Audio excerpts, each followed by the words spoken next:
Om Namo Namo Namo Namo Namo Namo Namo Namo.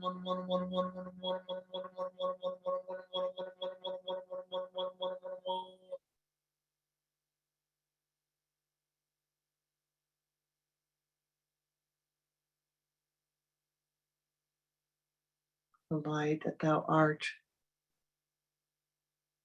shines brilliantly upon you. Looking into the mirror, you see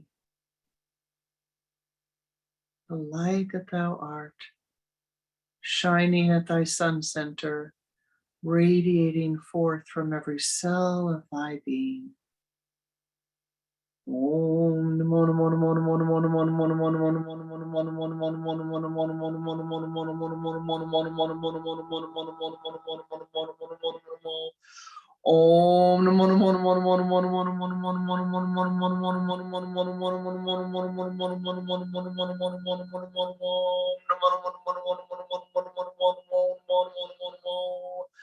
Om Namo Namo Namo Namo Namo Namo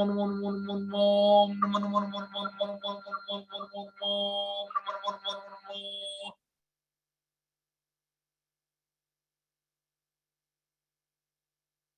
golden dewdrops of light pour forth upon your crown center. The mirror reflects the light that thou art. The light merges into one whole. Ananda,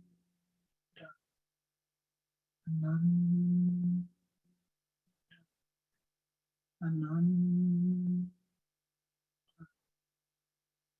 Ananda, Ananda, Ananda, Ananda, Ananda, Ananda.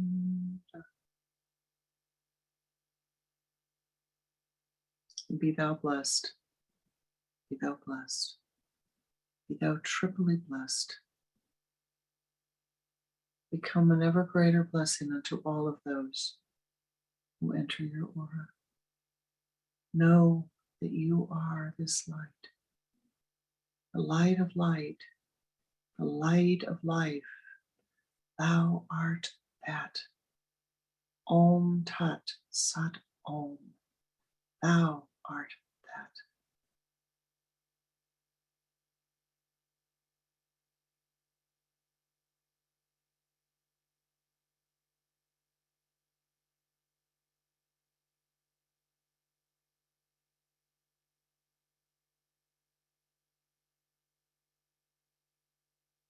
Hold forth that memory in your mind's eye.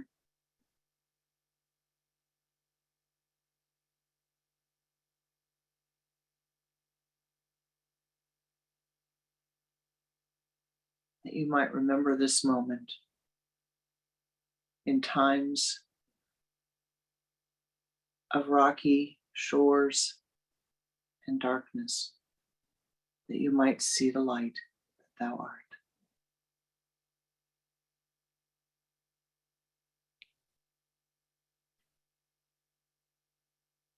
Namaste. Namaskar. Thank you for the blessings of your presence. Thank you for your meditative energies, for all of your spiritual support as you join the Sangha. Namaste. Namaskar. Shanti.